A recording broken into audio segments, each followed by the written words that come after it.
Pinasok mo ang tahanang puno ng laro. Bakit ka nagmahal nang hindi naman dapat?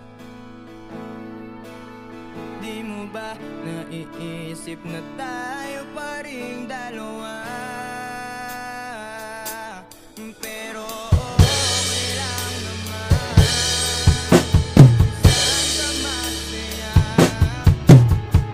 Dito pa rin naman ako. Kahit nasasaktan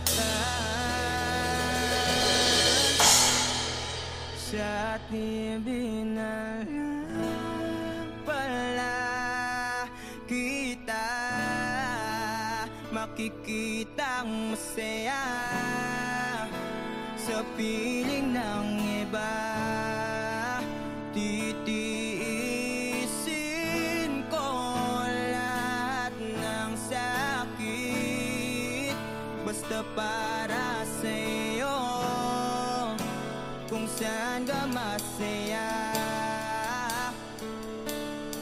bakit mo pinapalit ang matagal nating pagsasama?